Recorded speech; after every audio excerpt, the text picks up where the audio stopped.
Nagulantang si Senadora Risa Hontiveros matapos pumutok ang balitang nakalaya si Pastor Apollo Kibuloy. Samantalang siya naman ay nadawit sa isang kaso. Ang balitang ito ay lumikha ng ingay at matinding katanungan mula sa publiko. Paano nangyaring si Kibuloy na nahaharap sa mabibigat na paratang ay bigla na lamang nakalabas ng kulungan? Ayon sa mga ulat, maraming nag-aakala na mananatiling nakakulong si Kibuloy habang nililitis ang kanyang mga kaso. Ngunit kabaligtaran ang nangyari. Sa halip, si Senadora Hontiveros pa ang biglang lumutang bilang kabilang sa mga iniimbestigahan, bagay na ikinadismaya ng mambabatas. Giit ni Hontiveros, ito ay isang malinaw na hakbang upang ilihis ang atensyon ng publiko mula sa mga seryosong aligasyon laban kay Kibuloy. Hindi rin naiwasan ng maraming mamamayan na magtanong sa kredibilidad ng sistema ng hustisya at nanawagan sila ng mas malinaw na paliwanag mula sa mga kinauukulan. Habang nananatiling tahimik ang kampo ni Kibuloy, hayagang ipinapakita naman ni Hontiveros ang kanyang determinasyon na harapin ang kaso at patunayan ang kanyang panig. Ngayon, ang tanong ng sambayanan, sino nga ba ang tunay na mananagot sa dulo ng usaping ito? Mga lawmakers, mag-focus na ho kayo sa trabaho nyo. Huwag na ho kayo yung nanggigipit kayo ng taong inosente. Yan ang mga akin. Talaga yung senadora yan hot na hot. Talagang siguro gusto niya bisitahin si Pastor Pulisano sa pulungan. Talaga naman, tama yung ginagawa ni Senator Robin. Talagang dapat tutuloy niyan. Kasi nga, unang-una walang basis ang pagpapatawag sa kanya. Paulit-ulit na natin sinabi na hindi ang Senado ang tama o wastong ahensya o tangay ng gobyerno na dapat dinggin ang mga akusasyon ng krimen sa isang tao. At lalong-lalo na meron ng ruling ang DOJ na binaliktad nila yung desisyon ng piskal sa Davao at ihain na ang formal na demanda. O anyway, with more reason, dapat itigil niya na yung committee hearing na yan. Kapagkat meron ng pag-uutos na i-file ang kaso sa hukuman. At yun ang tamang proseso dapat. Hindi ang Senado o any of the committees. Kaya tama po ang ginawa ni Senator Robin. At sana, yung mga miyembro ng komite, tingnan po ninyo ang kawalan ng basihan, factual at legal. At saka pinagpipilitan, nabanggit na naman niya yung aid of legislation.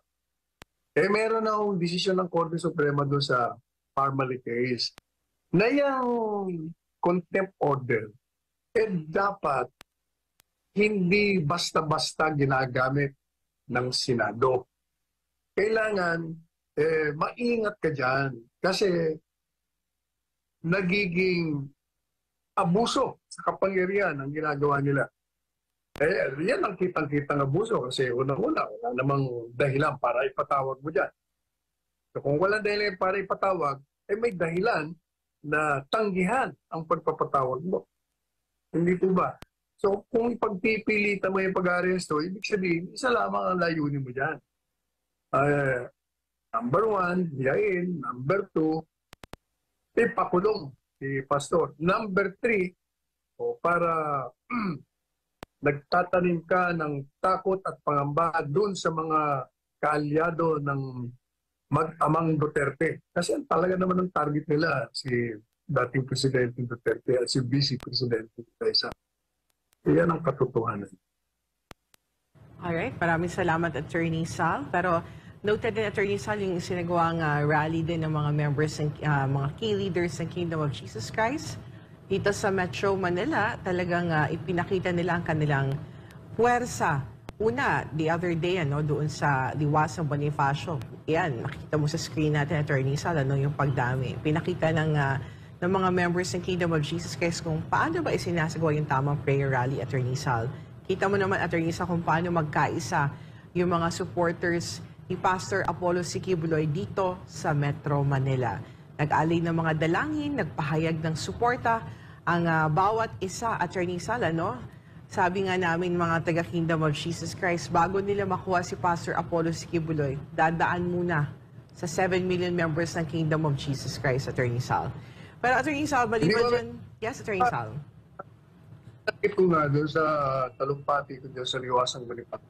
Pinapurihan ko ang mga miyembro ng Kingdom sapagkat unang-una ako, napaka-organisado at isa lang ang ibig sabihin, merong disiplina. At pag may disiplina, merong pagkakaisa. At pag pagkakaisa, nakikita yung pag-ibig sa pusong namamahay sa bawat isa. Kaya nakita natin. Pero meron akong komentaryo dyan eh.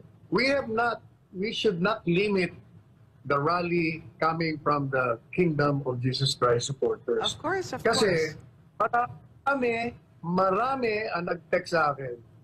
Masama pa nga ang loob ng iba. Sabi niya, bakit hindi ho namin alam yan? Bakit dapat sinasabihan kami in advance? Kailangan malayo pa para nakakapag-prepare kaming sumama. Gusto namin sumama dyan. Oo nga naman. Kasi ang announcement ko for instance in my show on the day itself eh. Kasi nalaman ko the day before. Kaya kailangan siguro bigyan natin like mamaya meron palang rally o hindi nakakaalam. Magugulat na naman sila. Tama naman kami dyan. Sabi nila, teka mo na. Sabi nila, nangihika suportahan si Pastor, pero hindi nyo kami sinasabihan. Nakakantsawa patuloy ako. Oo nga naman. Noon. Pero sabihin mo mga 2 linggo para ilalagay ng schedule, may rally, kailangan pupunta kami doon. Dadaling ko pamilya ko, dadaling ko grupo ko, dadaling ko family chats ko. Ganun po ang pag-uorganisa ng isang malawakang rally. Gayahin natin yung ginawa unang panahon. Kami pong mga aktivista noon talagang pinaplano namin ng gusto. Hindi karaka-raka.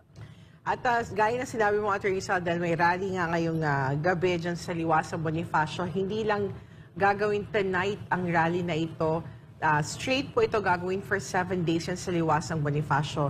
Gaya na sinabi ni Attorney Sal, marami nag-text sa kanya, Alam mo ba, Attorney Sal, marami kaming nakausap doon yesterday na hindi members ng Kingdom of Jesus Christ. I mean, dun sa Liwasan. Sabi pa nila, tinanong ng other members, paano mo nalaman na may rally kami dito? Kasi napanood namin sa programa ni Attorney Sal. O diba, marami ka mga televiewers, Attorney Sal, at sila ay pumunta at nakalahok dun sa ating prayer rally. So yung, gaya na, dahil na-mention mo na Attorney Sal, i-announce na natin dahil simula mamayang gabi, and for 7 days, magkakaroon po ng prayer rally na pinamagatang laban kasama ang bayan, dyan, gaganapin po sa Liwasang Bonifacio.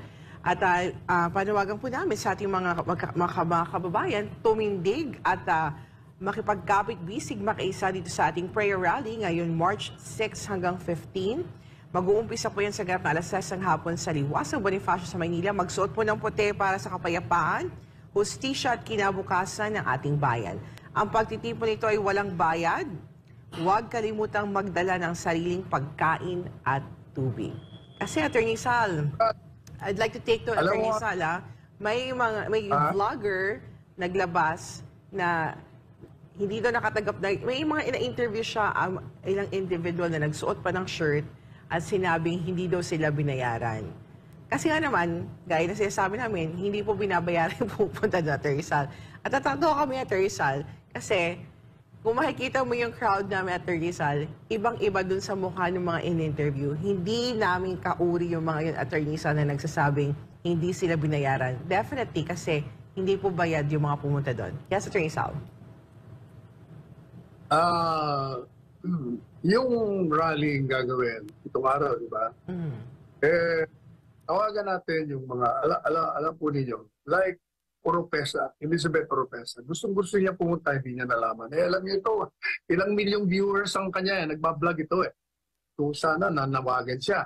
Kaya ang panawagan natin sa mga vloggers, gamitin yung Facebook, gamitin yung family chats, yun ay i-announce ninyo para maraming dumagsa. Marami ng kingdom, mga miyembro, pero mas mabuti yung ang mga ordinaryong tao ay dumating pa. Well, open tayo, Attorney Sal. Kung sino man ang gustong pumunta doon, makipag-coordinate, or we will also coordinate with Miss Elizabeth Oropesa. I think one of our reporters is already coordinating with her, Attorney Sal, on the possibility na magsalita siya tonight. If not tonight, sa mga succeeding days natin. Of course, kayo, very welcome kay Attorney Sal and all our anchors here in SM9 to speak, no? Doon sa ating crowd. And of course, Attorney Sal, we thank you for your time dahil nakiisa ka doon sa ating sa aming prayer rally. Ang ating, gaya na sinabi mo, we're not just limiting it for the members of the Kingdom of Jesus Christ, but for everyone. But gaya na sinabi namin, yung umattend lang doon, mga key leaders na to, Attorney Sal. And we are also expecting that more will attend, Attorney Sal, no? Even the members of the Kingdom of Jesus Christ here in Metro Manila, in Luzon, in Visayas, in Mindanao, hindi na namin mapipigilan if ever pumunta sila dito sa Metro Manila to join us in this rally. Samantala, Attorney Sal, posibleng... yes, Attorney Sal. Yung mga senador na sa pagka-inosente ni Pastor Polo Kibuloy ay aanyayahan din natin na samahan tayo sa mga ganito. Pati yung mga miyembro ng Kongreso, dahil meron dyan tahimik lang naghihintay lang. Makikitang magiging patayan ng pagpunamos sa mga realista. At ito po ay nagpapakita na talagang malusog ang ating demokrasya.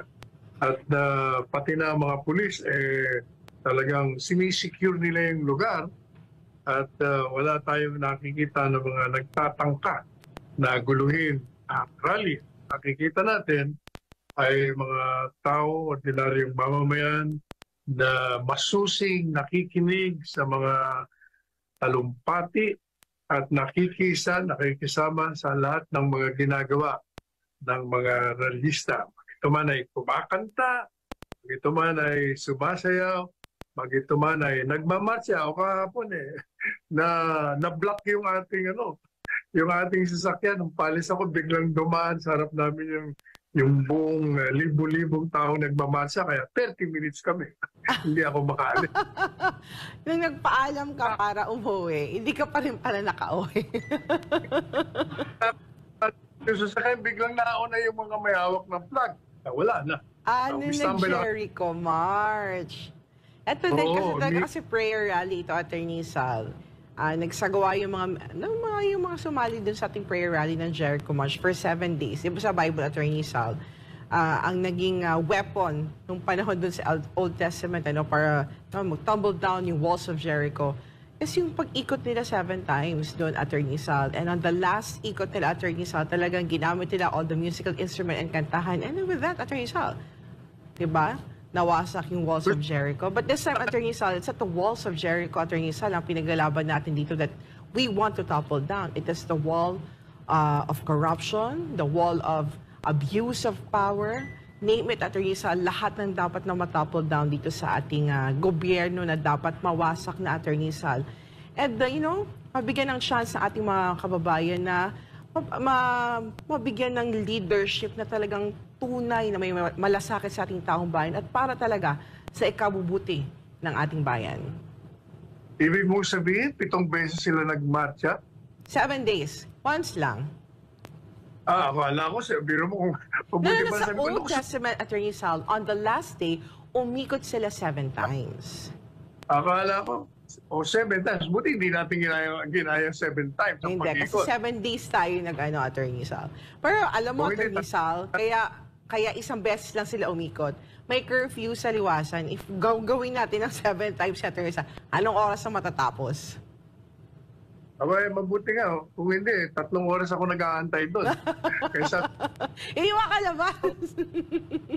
Kaya kami lahat makalabas Pero alam mo, Atty. Sal, isa sa mga highlight ng ating prayer rally ng Laban Kasama ang Bayan last night. Kasi yung surprise sa pagbisita, alam mo, Atty. Sal, yung mga organizer, nakausap ko, Atty. Sal, hindi nila inaasahan na darating si Vice President Sara Duterte. Kasi I think she was invited pero hindi siya nag-confirm, no? I think meron siyang schedule at nagpaliwanag siya na hindi siya makakarating. And nagulat yung mga organizer at yung mga kababayan natin at Atty. Sal, dumaan siya sa likod. So bago siya nakarating doon sa harapan, Atty. Sal, wala na, dinumog na siya ng mga tao, kinumusta niya yung mga tao at inabot pa siya ng ulan. Rain or shine, talagang nagpa-picture yung mga kababayan natin kay Vice President. But with that, Atty. Sal, ang pagbisita ni Vice President Sara Duterte ay isang mensahe